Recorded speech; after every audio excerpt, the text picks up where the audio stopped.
Les invito a abrir las Escrituras en la epístola del apóstol San Pablo a los Romanos.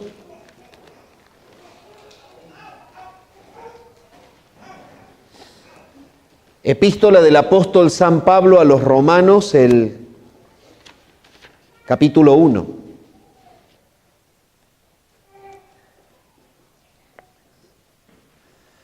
Y vamos a desarrollar hoy la promesa de las buenas nuevas y la persona de las buenas nuevas, porque en realidad la epístola a los Romanos es justamente el mensaje de la salvación en Jesucristo, la justicia que Dios ofrece al pecador en Jesucristo.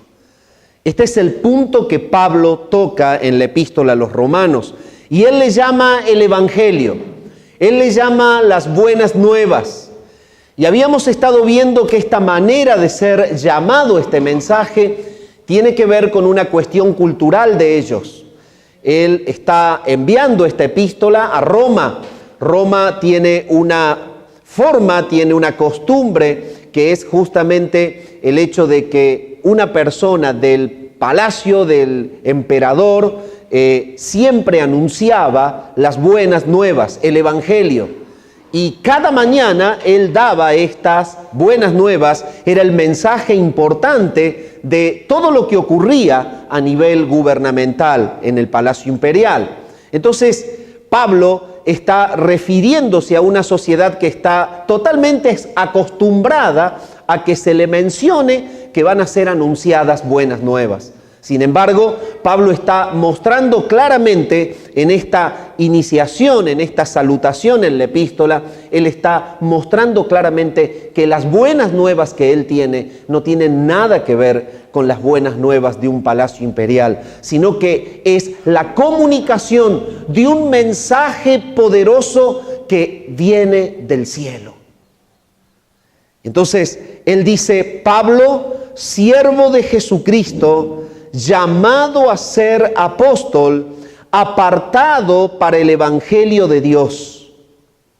Y aquí comienza a mostrarlo, que él había prometido antes por sus profetas en las Santas Escrituras, acerca de su Hijo, nuestro Señor Jesucristo, que era del linaje de David según la carne, que fue declarado Hijo de Dios con poder, según el Espíritu de Santidad, por la resurrección de entre los muertos, y por quien recibimos la gracia y el apostolado, para la obediencia a la fe en todas las naciones, por amor de su nombre, entre las cuales estáis también vosotros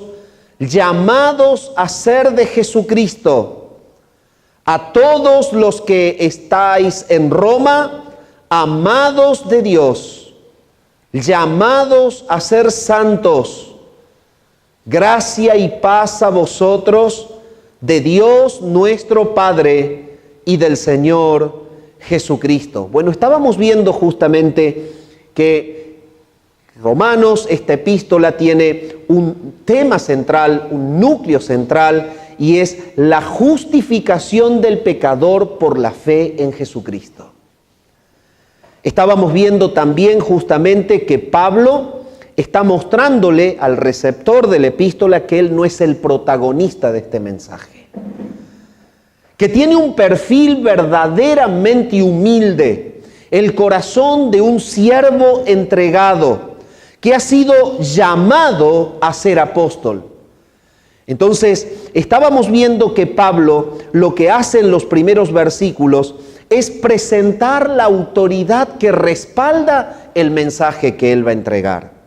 Y la autoridad que respalda el mensaje que va a entregar es Dios como el protagonista, porque es el Evangelio de Dios. Por lo tanto, el receptor de la epístola nunca va a tener en sus manos algo que dice Pablo, sino que Pablo es mandado de parte de Dios a decirles algo. Entonces, el punto es el siguiente. Pablo está mostrando que el respaldo fidedigno, la fidelidad de lo que él les está enviando, es que nace en el corazón de Dios y que es trasladado a él justamente por Jesucristo. Dos puntos importantes es notar que Cristo Jesús llama a Pablo, como lo habíamos visto, lo llama el Cristo resucitado y le dice: Saulo, Saulo, dura cosa te es dar coces contra el aguijón. Esto ocurre en el llamado de Pablo, y es que él fue llamado en ese llamado a ser un apóstol. Y Cristo le dice: duro te es dar coces contra el aguijón, utilizando una expresión que en ese tiempo en la cultura de los griegos era muy utilizada. Era una palabra que se usaba corrientemente y diariamente, una frase que quería decir: no te metas con los dioses. Esta era una frase de la cultura griega: no te metas con los dioses. Y el mismo Señor toma esa frase de la cultura griega para mostrarle que su actitud de perseguir la iglesia y de ir en contra de los cristianos era oponerse a Dios. Y puntualmente Pablo es llamado a ser un apóstol. Por eso el Señor le dice: yo te llamo a que tú seas el apóstol de los gentiles. Y Pablo respalda su ministerio de esta manera. Él está diciendo: a mí me llamó Cristo, Él me ha involucrado en esta tarea, y el Padre, Dios, es el promotor de lo que les voy a decir. Por lo tanto, me queda un solo lugar. Si Dios es la idea, Él tiene en su corazón, Dios es el promotor de la idea, Él tiene en su corazón salvar. Y si Cristo Jesús me llama, ¿cuál es mi lugar? Mi lugar es el único lugar que puedo ocupar. Es el lugar de siervo. Y este es el punto. El respaldo verdadero está en Dios. Y la consecuencia de que haya una persona calificada para proyectar el mensaje de ese Dios, que esté calificada para proyectar, para hablar, para proclamar, para acercar al mundo el mensaje que nace en la mente de Dios y que lo otorga o lo concede Jesucristo cuando lo llama, es que Él sea humilde. Y esto es lo que Pablo está diciendo en el versículo primero: yo soy dulos de Jesucristo.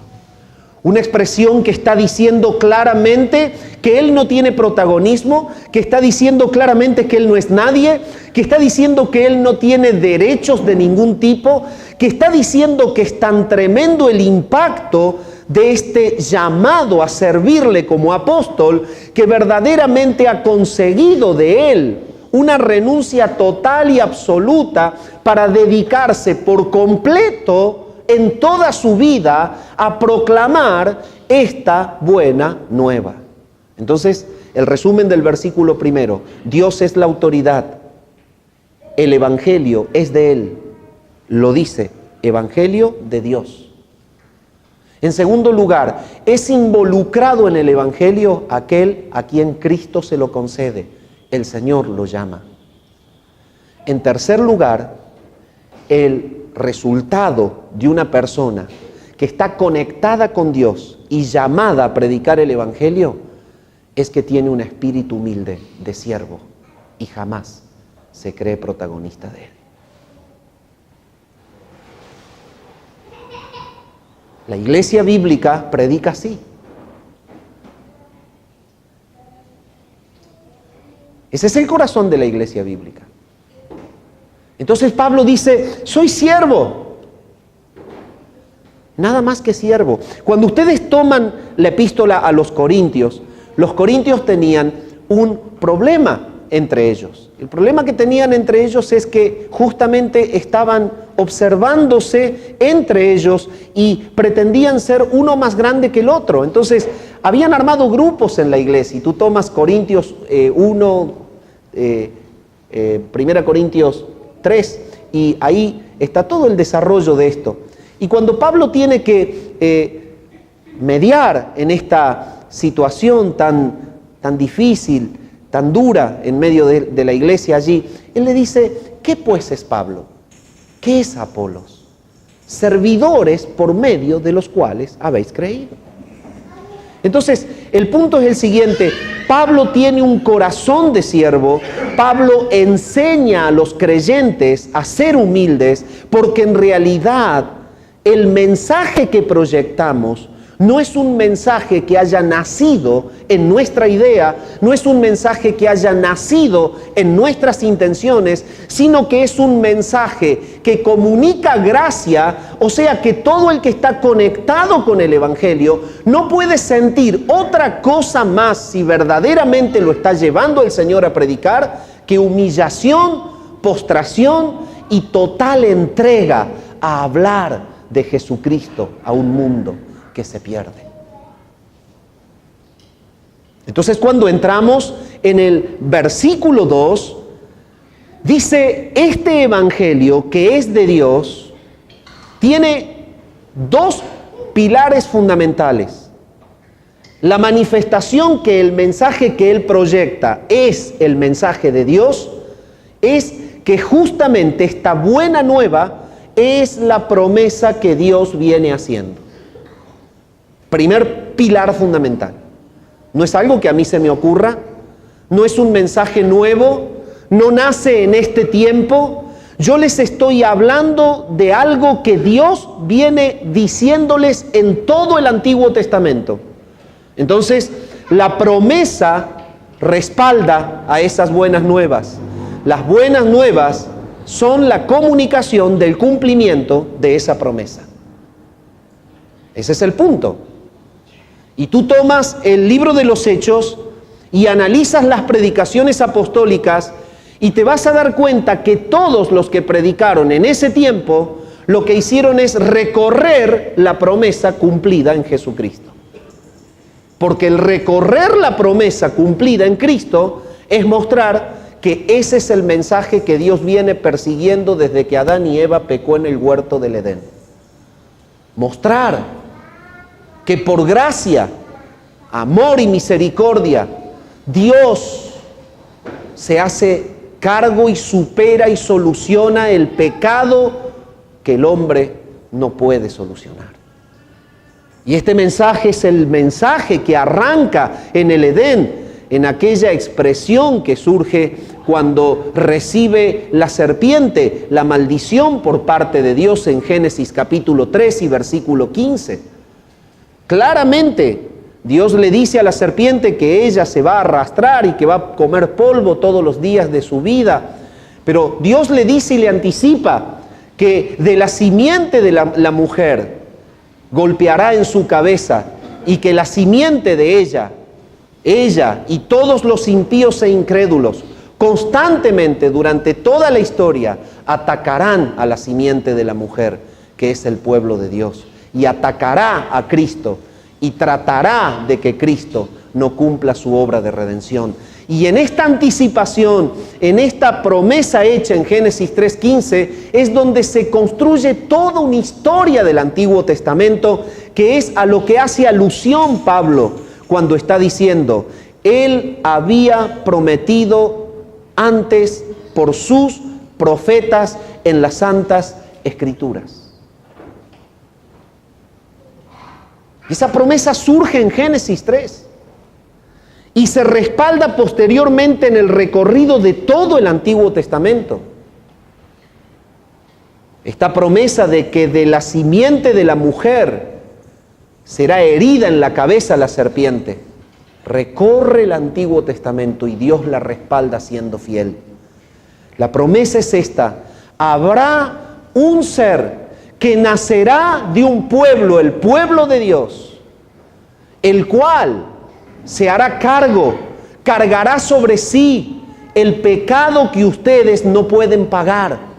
Este es el mensaje prometido y es justamente lo que Pablo está diciendo. Este es el Evangelio de Dios. Esto es lo que él había prometido. Noten ustedes, vamos a 1 Pedro capítulo 1, versículo 10 al 12. 1 Pedro 1, 10 al 12. Dice así la palabra de Dios: los profetas que profetizaron de la gracia destinada a vosotros, inquirieron y diligentemente indagaron acerca de esta salvación, escudriñando qué persona y qué tiempo indicaba el Espíritu de Cristo que estaba en ellos, el cual anunciaba de antemano los sufrimientos de Cristo y las glorias que vendrían tras ellos.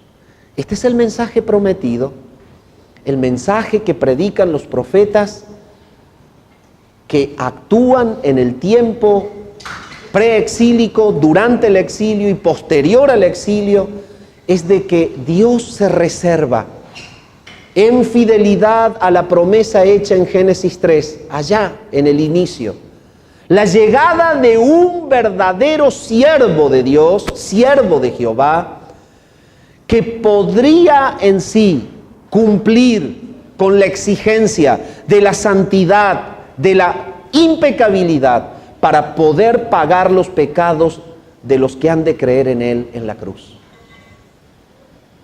Y evidentemente, Pedro está hablando de que los profetas que profetizaron de la gracia destinada a este tiempo, inquirieron y diligentemente indagaron acerca de la salvación. Ellos escudriñaban qué persona y qué tiempo indicaba el Espíritu de Cristo que estaba en ellos. Entonces, durante todo el Antiguo Testamento, el Espíritu de Cristo estuvo trabajando en personas puntuales que profetizaban de su futura venida. Y lo maravilloso es que esto es un propósito de Dios, un plan elaborado por Dios y que lo fue cumpliendo en el desarrollo del tiempo, y ellos recibieron la profecía, pero no se cumplió la profecía hasta la encarnación de Jesucristo y su muerte en la cruz. Entonces, Pablo viene diciendo, miren, el respaldo es que yo les estoy predicando el cumplimiento de una promesa que ustedes conocen.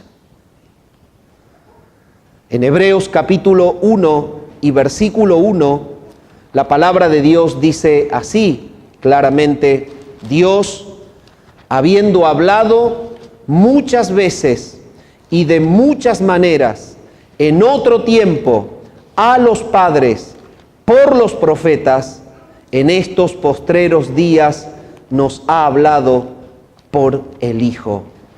Y claramente dice, nos ha hablado por el Hijo, a quien constituyó heredero de todo y por quien asimismo hizo el universo. Entonces, Pablo les está diciendo a los romanos, miren, el mensaje mío es hablarles de que la promesa se ha cumplido en una persona.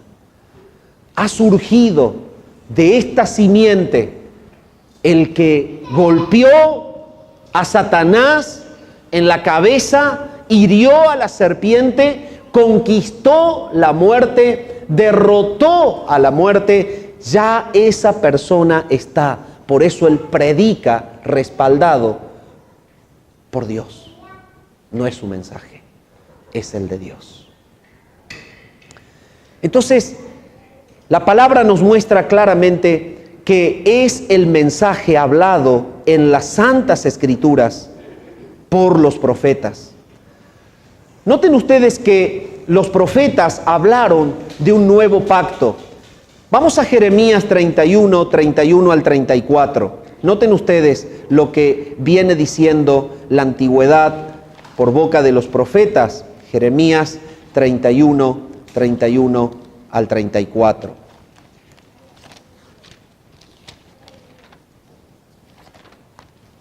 Dice así: He aquí que vienen días, dice Jehová, en los cuales haré nuevo pacto con la casa de Israel y con la casa de Judá, no como el pacto que hice con sus padres el día que tomé su mano para sacarlos de la tierra de Egipto, porque ellos invalidaron mi pacto, aunque fui yo un marido para ellos, dice Jehová. Pero este es el pacto que haré con la casa de Israel después de aquellos días, dice Jehová.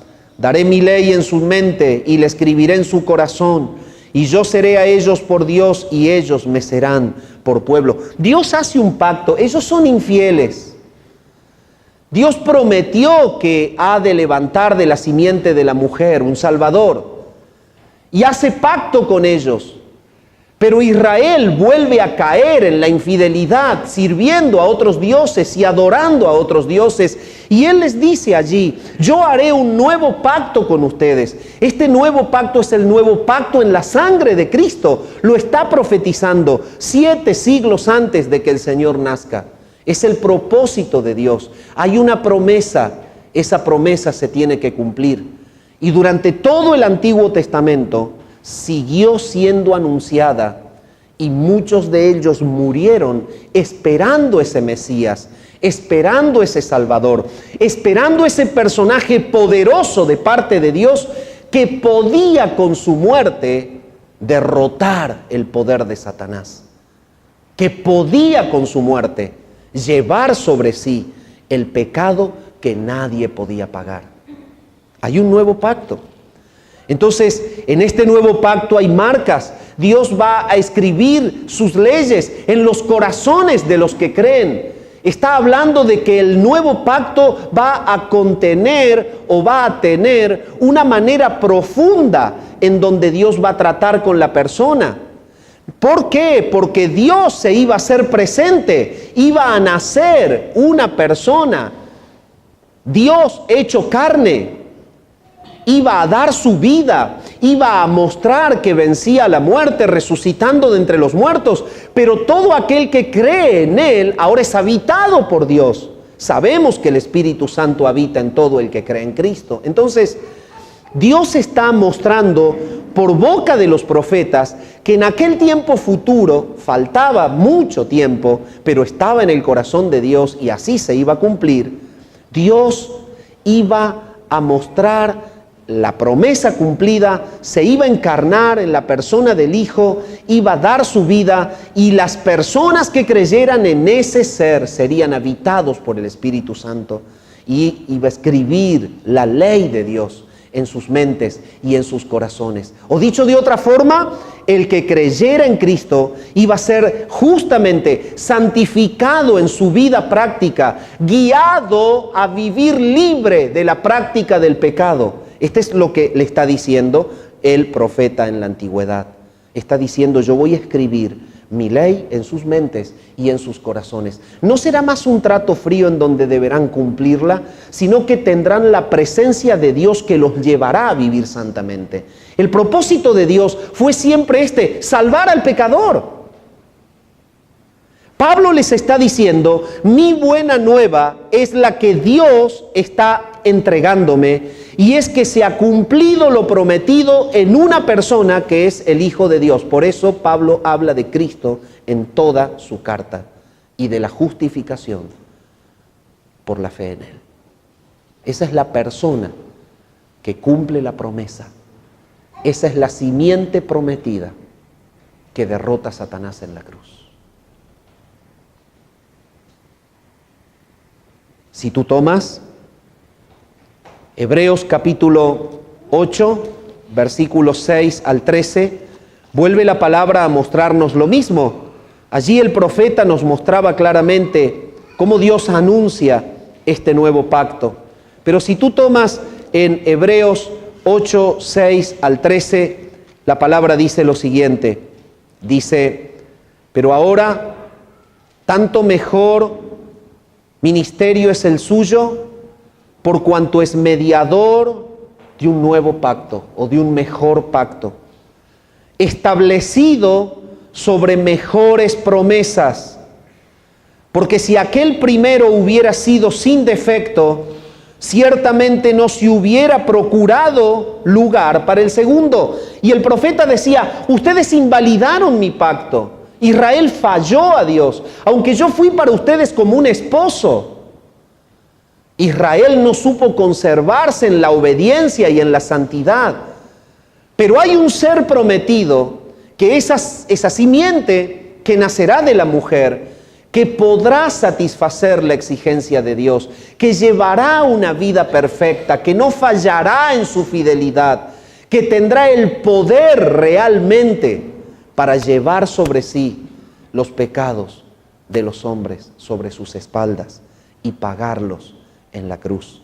Por eso el escritor a los Hebreos habla y dice, hay un pacto que ha caducado, que ha quedado atrás, pero ahora hay un nuevo pacto establecido. Es el nuevo pacto en la sangre de Jesucristo. Y noten ustedes, cuando se instituye esta reunión de conmemoración, el Señor, ¿qué dice cuando les ofrece el vino? Esta es la sangre del nuevo pacto que por muchos se derrama. Entonces, Pablo en Romanos 1 está mostrando que llegó el tiempo, que la promesa se ha cumplido, que el mensaje no es un invento de él, que el Dios que vino hablando por los profetas ahora lo ha tomado a él y lo ha llamado a él por boca de Jesucristo, que se le apareció y le ha comunicado que siga predicando que Cristo ha cumplido la promesa del Antiguo Testamento. Si tú tomas Isaías 9, 6 y 7, vas a ver que la voz profética no solamente es que Dios hará un nuevo pacto, sino que anuncia a la persona justamente que ejecutará el sacrificio que hace posible ese nuevo pacto. Porque ese nuevo pacto estaba basado en el derramamiento de sangre. Ahora, ¿cómo anuncia Dios desde la antigüedad? ¿Cómo será ese nuevo pacto? Bueno, Isaías 9, 6 y 7 claramente lo enseña y lo dice. Van a ser una persona que realmente podrá derramar su sangre. ¿Quién hará posible con su sacrificio que este nuevo pacto se pueda establecer? Y fíjense en lo que dice Isaías capítulo 9, versículos 6 y 7. Dice así: porque un niño nos es nacido, hijo nos es dado, y el principado sobre su hombro, y se llamará su nombre admirable, se llamará su nombre consejero, Dios fuerte, Padre eterno, príncipe de paz. Lo dilatado de su imperio y la paz no tendrán límite, sobre el trono de David y sobre su reino, disponiéndolo y confirmándolo en juicio y en justicia desde ahora y para siempre. El celo de Jehová de los ejércitos hará esto. Bueno, aquí está siendo anunciado el personaje que ejecutará el sacrificio, que hará posible justamente que este nuevo pacto quede sellado. Y él lo dice: esta es la sangre del nuevo pacto. Lo anticipa antes de ir a la cruz. Y 7 siglos antes el profeta estaba diciendo lo mismo que dice Jeremías. Bueno, ustedes han invalidado mi pacto, son infieles, han pecado, son idólatras, pero yo haré un nuevo pacto. Isaías dice, hay una persona sobre la cual se fijará, se apoyará el nuevo pacto. Alguien va a nacer y entregará su sangre, y el pecado de los que creen en él será perdonado en la entrega de esa sangre. Cuando el escritor de Juan escribe, dice, la sangre de Jesucristo, su Hijo, nos limpia de todo pecado. Y aquí está. Pablo está diciendo, no es mi mensaje. La promesa de las buenas nuevas es lo que les estoy diciendo. Se ha cumplido en Jesucristo. Isaías 53, del 1 al 12, es un pasaje maravilloso que muestra justamente que el personaje que viene siendo anunciado desde Génesis es Cristo. Él es la simiente de la mujer Él es el que va a herir a la serpiente en la cabeza con una herida de muerte. Esto está queriendo decir que va a ser conquistada la muerte, que va a haber un personaje poderoso que se levantará por parte de Dios y que le pondrá punto final al triunfo del pecado y de la muerte, porque durante todo ese tiempo del Antiguo Testamento, fue prometido, pero no llegó. Y entonces Isaías 53 habla y dice: despreciado y desechado entre los hombres, varón de dolores, experimentado en quebranto, y como que escondimos de él el rostro, fue menospreciado y no lo estimamos. Versículo 3, ahora leo el 4.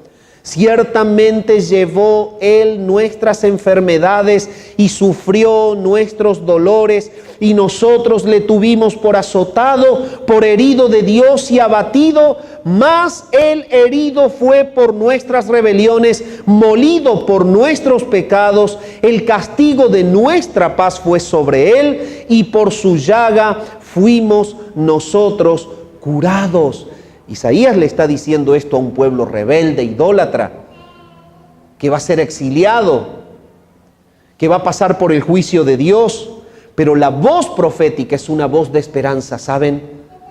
Esa simiente prometida, la que golpeará a la serpiente, será cumplida, se manifestará. Y él está diciendo 7 siglos antes que sobre las espaldas de ese ser que nacerá, Dios va a poner el pecado de todos los que creen en él, que lo llevará a cumplir con un sacrificio sustitutorio, que lo hará por ellos. Y este es el mensaje. Lo que está diciendo todo el Antiguo Testamento es que llegará Cristo, que será la simiente de la mujer que golpeará a la serpiente, que conquistará a Satanás y a la muerte, y que en la fe en su nombre Dios perdona el pecado. Y esto es lo que Pablo le dice a Roma. Entonces eso es lo que le dice. Acerca de su Hijo. Por eso en el versículo 2 habla de lo prometido por los profetas en las Santas Escrituras. El punto es que ellos estaban acostumbrados a leer comentarios rabínicos que andaban dando vuelta y que eran muchos, pero ninguno hablaba de Cristo como aquel personaje en el cual Dios perdona el pecado. El mensaje se encontraba en las Santas Escrituras. Y Pablo está diciéndoles: ustedes lean las Santas Escrituras y yo les predico el cumplimiento de todo lo que ustedes leen que iba a llegar. Es Cristo. Es Él.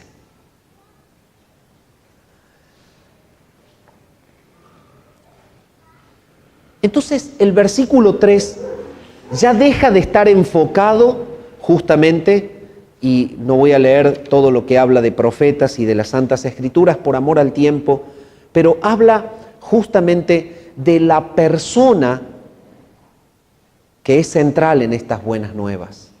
Y la persona es Él. Y noten lo que dice: la manera de mostrar que Él es el personaje que Dios viene prometiendo es acerca de su Hijo. Mi mensaje es su Hijo. Yo hablo de ese Hijo, el Hijo de Dios, que nace cumpliendo la profecía anticipada y prometida. Él es mi mensaje. Nuestro Señor Jesucristo, que era del linaje de David según la carne. Y esto es algo maravilloso. Mi mensaje es Cristo. Él es el cumplimiento. Él es el que viene siendo profetizado. Él es el que puede golpear a la serpiente y conquistar a la muerte. Él es el que mata, derrota a Satanás en la cruz. Y entonces habla y dice de nuestro Señor Jesucristo. Pero la muestra clara es que era del linaje de David según la carne. Y noten ustedes lo que la palabra muestra con respecto a esto. San Lucas 3, 23 y 31 muestran que tanto María como José eran justamente descendientes de David. Entonces Pablo lo que está haciendo es mostrar el cumplimiento de la palabra de Dios en Cristo. Y mi amado hermano, si usted tiene el deseo y es llamado a predicar el Evangelio, predique a Cristo en la Biblia. No tiene que inventar nada. Pablo lo que está haciendo es mostrar a Cristo en la Biblia. Y este es el secreto. ¿Por qué no hay efectividad en las predicaciones? Porque no hay Biblia en la predicación. ¿Por qué no hay efectividad en el mensaje del Evangelio muchas veces? Porque no se predica a Cristo mostrado en la Biblia. Pablo lo que está haciendo es mostrar a Cristo en la Biblia y decirles, es el cumplimiento. Noten, Él es el Hijo de Dios. Él es del linaje de David según la carne. Y la palabra lo muestra claramente. ¿Por qué? Porque los profetas hablaban que del linaje de David iba a salir esa simiente prometida en Génesis 3. Dios lo preparó de esa manera y así se tenía que cumplir. Entonces, San Lucas 3 nos dice lo siguiente. Miren, vamos a leer algunos textos que nos confirman esto y nosotros nos afirmamos en esta realidad. San Lucas 3, 23 nos dice, Jesús mismo, al comenzar su ministerio, era como de 30 años, hijo, según se creía, de José, hijo de Elí, hijo de Matat, hijo de Leví, hijo de Melqui, hijo de Jana, hijo de José, hijo de Matatías, hijo de Amós, hijo de Nahum, y da toda una descendencia, hijo de Maat, hijo de Matatías, hijo de Semeí, hijo de José, hijo de Judá, hijo de Joana, hijo de Resa, hijo de Zorobabel, hijo de Salatiel, hijo de Neri, hijo de Melqui, hijo de Adi, hijo de Cosam, hijo de Elmodam, hijo de Er, hijo de Josué, hijo de Eliezer, hijo de Jorim, hijo de Matat, hijo de Leví, hijo de Simeón, hijo de Judá, hijo de José, hijo de Jonán, hijo de Eliaquim, de Melea, de Mainán, hijo de Matata, hijo de Natán, hijo de David. Hijo de David. Hijo de Isaí, hijo de Obed. Dios es un Dios que promete y cumple, Dios es un Dios fiel. El mensaje que yo les predico es el cumplimiento de esa palabra proclamada por un Dios que es fiel, que tiene como propósito salvar al pecador en el sacrificio de su Hijo, y su Hijo vendrá del linaje de David. Y evidentemente Cristo es descendiente de David por parte de madre y por parte de padre. Entonces hay un cumplimiento de esa profecía que se encuentra en 2 Samuel capítulo 7 versículos 12 y 13. Vamos a 2 Samuel capítulo 7 versículos 12 y 13. Dice así la palabra de Dios, 2 Samuel 7.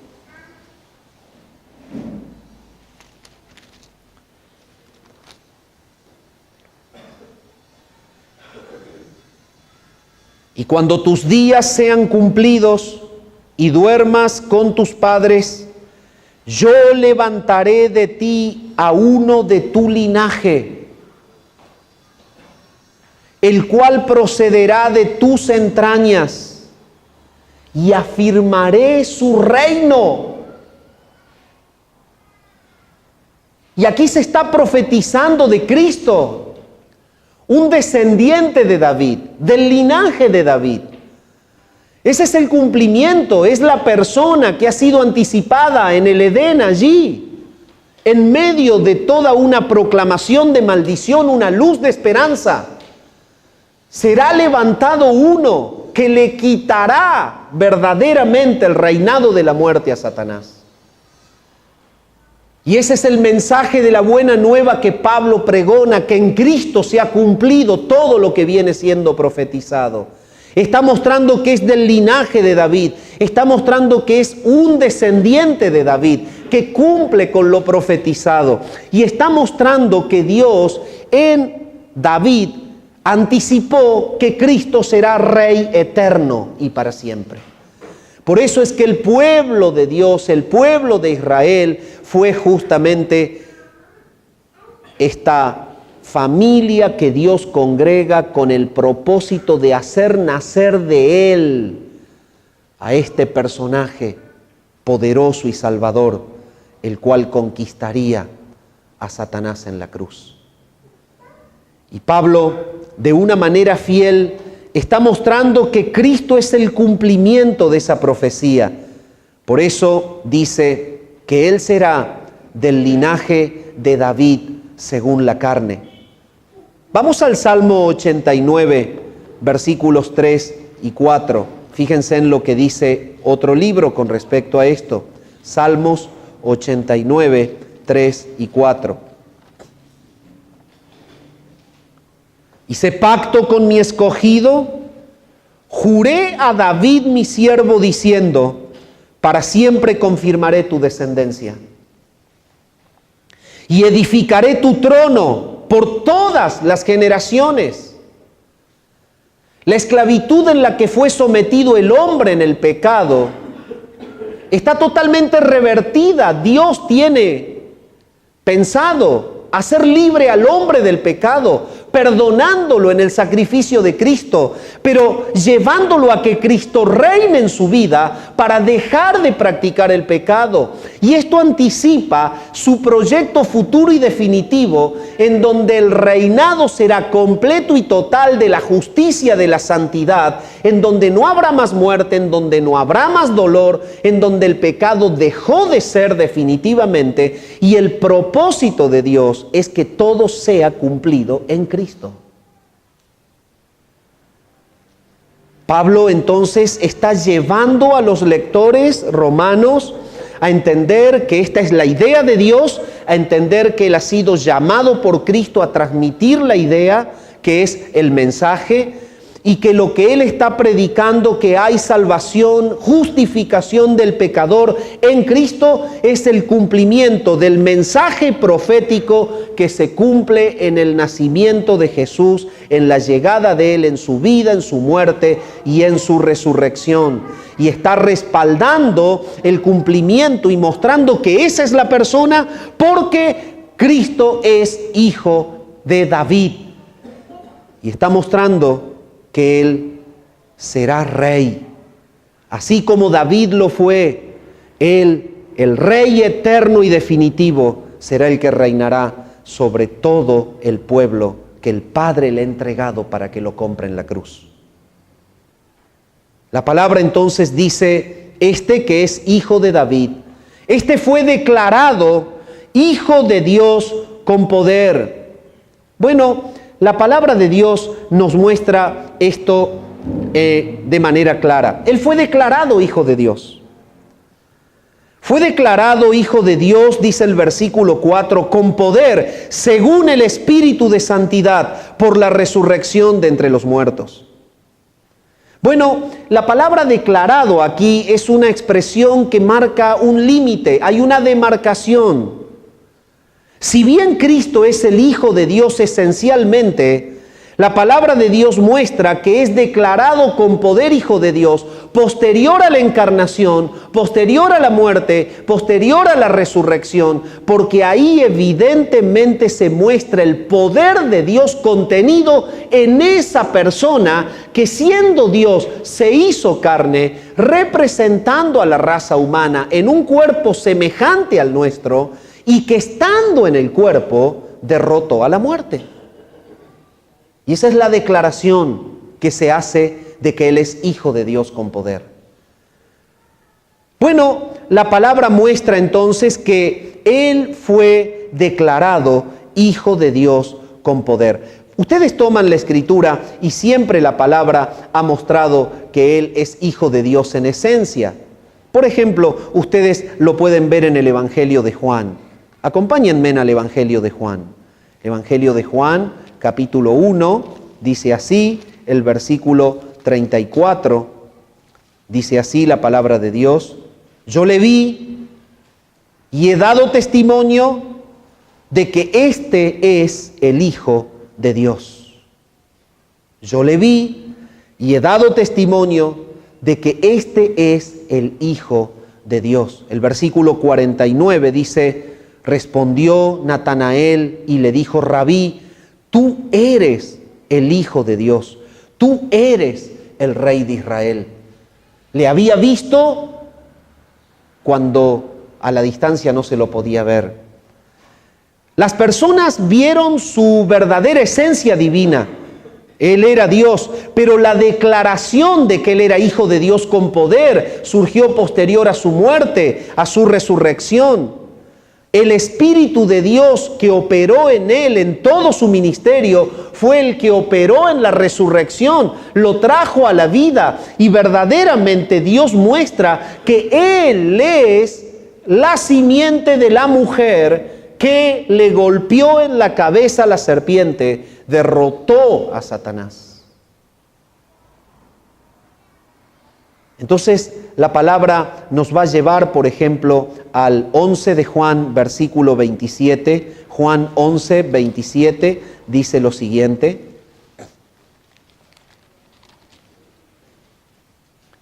le dijo: sí, Señor, yo he creído que tú eres el Cristo, el Hijo de Dios, que has venido al mundo. Vaya al 19:7 de Juan y nos dice lo siguiente. 19:7 de Juan nos dice: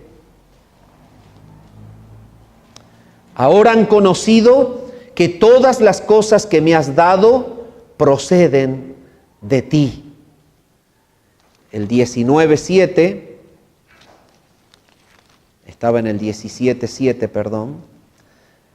Los judíos les respondieron: nosotros tenemos una ley y según nuestra ley debe morir porque se hizo a sí mismo Hijo de Dios.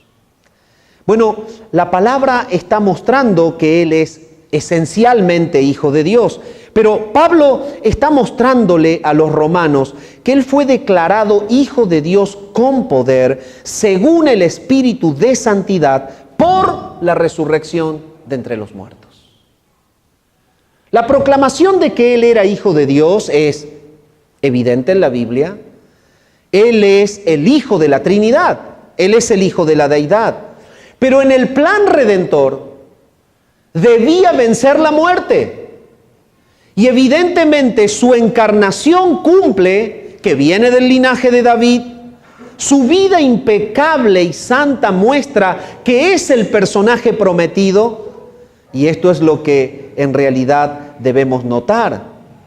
Hay un triunfo del Señor en su vida santa en relación al pecado. Note usted, ¿por qué es declarado con poder por el Espíritu de santidad Hijo de Dios por la resurrección? Porque Cristo se ajusta a todo un plan redentor. Él tenía que hacerse semejante a nosotros, Él tenía que nacer como hombre, Él era el sustituto del hombre en la cruz, pero las condiciones ¿cuáles eran? Que fuese santo, sin mancha, sin pecado. Esencialmente lo era, pero tenía que mostrar el respaldo viviendo una vida santa. Él tenía que ser el sumo sacerdote sin pecado, capacitado para mediar entre Dios y el hombre pecador. Y Él tenía que vencer la muerte para mostrar que tenía poder sobre el pecado y sobre la muerte. Las tres condiciones las cumplió Él. Entonces Pablo está diciendo claramente: se ha cumplido la promesa. Las evidencias son estas. Él es el prometido, Él viene del linaje de David y cuenta con el poder para justificar y perdonar del pecado a todo aquel que cree en Él. Y de esto trata Romanos. Por eso es el punto esencial, este inicio desde donde se desarrolla todo lo que vamos a estudiar. Y entonces, si usted toma Filipenses capítulo 2 y versículo 4, usted va a notar lo que dice la palabra allí. Filipenses capítulo 2, versículos 4 al 8. Dice así: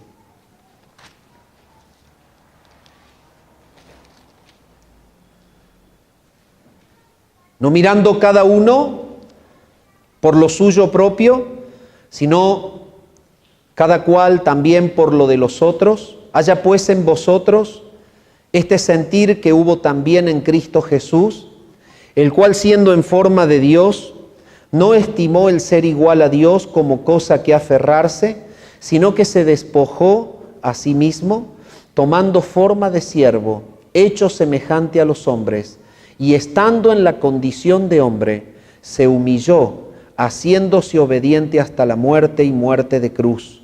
Por lo cual Dios le exaltó hasta lo sumo y le dio un nombre sobre todo nombre, para que en el nombre de Jesús se doble toda rodilla de los que están en los cielos y en la tierra y debajo de la tierra, y toda lengua confiese que Jesucristo es el Señor, para la gloria de Dios Padre. Toma Hebreos capítulo 4, versículo 15, y vamos a leer lo que dice de él, y ya explico ambos pasajes. Hebreos 4, 15 dice así: porque no tenemos un sumo sacerdote que no pueda compadecerse de nuestras debilidades, sino uno que fue tentado en todo, según nuestra semejanza, pero sin pecado.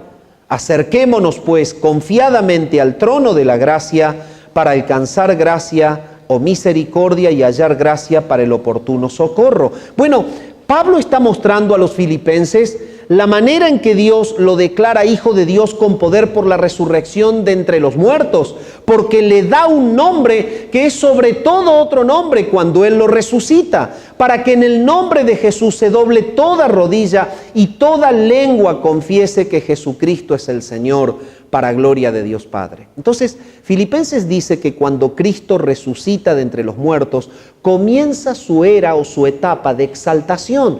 Primero muestra la etapa de la humillación, es el Cristo que se humilla, que renuncia a su lugar, que temporalmente deja la gloria, pero se encarna, y cuando se encarna llega a lo más bajo, a la muerte de cruz, al lugar en donde se cuelgan los malditos, allí llega. Pero todo esto estaba preparado por el Padre. Él es la simiente prometida y se cumple en ese tiempo. Entonces, Cristo tiene la etapa de humillación, pero cuando comienza la etapa de la exaltación es en la resurrección. Porque la humillación hubiese permanecido de manera indefinida si Él se hubiese muerto y no hubiese vuelto a la vida. Dios no puede verdaderamente satisfacerse en un sustituto que es derrotado por la muerte, pero sí Él se satisface en un sustituto que vence a la muerte. Dios no puede satisfacerse en un sustituto que peca como los pecadores, porque Él no puede perdonar el pecado de un pecador cuando Él peca de la misma manera. Pero la palabra dice que no se halló pecado en Él ni engaño jamás en su boca. Entonces, Él es el personaje prometido porque cumple con las exigencias paternales. Dios, que le puso un precio al pecado, solamente lo perdona cuando hay un sacrificio que se ajusta a su condición para que Él pueda perdonar a todo aquel que se acerca por la fe al Hijo. Cristo es el único que pudo satisfacer al Padre. ¿Dónde lo dice Dios? En el momento del bautismo del Señor. Este es mi Hijo amado. Yo tengo complacencia en Él. Y oigan lo que Él les dice. El punto es entonces, claro, acá está siendo el Hijo de Dios declarado con poder por el Espíritu de Santidad. ¿Y qué es este Espíritu de Santidad? Este es el Espíritu Santo. El Espíritu Santo ha trabajado en la vida de Cristo, en el ministerio terrenal de Cristo. El Espíritu Santo ha acompañado a Cristo en su lucha, en su prueba, en sus cargas, viviendo como un hombre, afectado por toda la tentación propia que tienta a los hombres, pero porque Dios está mostrando que su impecabilidad práctica, el hecho de que haya sido santo en práctica, está evidenciando que es la promesa cumplida. Es el único. Es el único. Es el único. ¿Cómo puedo yo perdonar pecado en un sacrificio de alguien que ha pecado? ¿Cómo puedo yo perdonar pecados en un sacrificio de alguien que queda en la tumba para hacerse polvo? Pero yo puedo perdonar pecado y Él es el sacerdote sin pecado. Por eso Hebreos 4 leímos que Él es el sumo sacerdote y que nos podemos acercar porque Él fue tentado en todo según nuestra semejanza, pero sin pecado. Pablo les está diciendo esto a los romanos. Él fue declarado Hijo de Dios con poder según el Espíritu de Santidad por la resurrección de entre los muertos. Entonces llega el momento de la exaltación y allí en Filipenses vimos que Dios le dio un nombre que es sobre todo otro nombre. ¿Y cuál es ese nombre? Para que en el nombre de Jesús, el nombre de Jesús, es como que a Jesús, posterior a la resurrección, se le coloca un nombre sobre ese. Jesús es el nombre con el cual se lo identifica de manera carnal. Se llamará su nombre Jesús. El nombre Jesús fue puesto por Dios, no por José y María. Pero ahora sobre este nombre hay otro nombre que se le pone cuando Él resucita. Y el nombre de Jesús, posterior a la resurrección, es Kyrios, Señor. Y se sigue hablando en todas las cartas del Señor Jesucristo. El punto es entonces que hay un mensaje claro de Pablo. Y él les dice, ustedes están acostumbrados a que el heraldo proclame las buenas nuevas de los Césares. Pero yo les entrego con mi boca las buenas nuevas de Dios. Me llamó Cristo a comunicarle las buenas nuevas. Él mismo me llamó a ser apóstol de ustedes. Y las buenas nuevas son que en la fe en Él, Dios perdona el pecado y ha cumplido lo que prometió de Él en las Escrituras. Padre, cuán hermosa es tu palabra. Te adoramos a ti en esta mañana. Damos gloria a tu nombre porque tú eres fiel. Y el pecado ha sido resuelto de manera definitiva en la cruz del Calvario. Porque tú has juzgado en Cristo y has cobrado en Él toda injusticia que solo la podía pagar el sacrificio sustitutorio de un justo que jamás cometió pecado, que nunca hizo engaño con su boca y que tuvo poder para vencer a la muerte. Gracias, Padre, porque hay vida en Jesucristo. Gracias, Padre, porque hay salvación en Jesucristo. Gracias, Padre, porque hay perdón de pecados en Él. Y tú edificas la iglesia, tú la construyes para la gloria de tu nombre, porque Cristo pagó el precio por todos aquellos que creen en Él. Te adoramos a ti y oramos al Padre en el nombre de Cristo. Amén.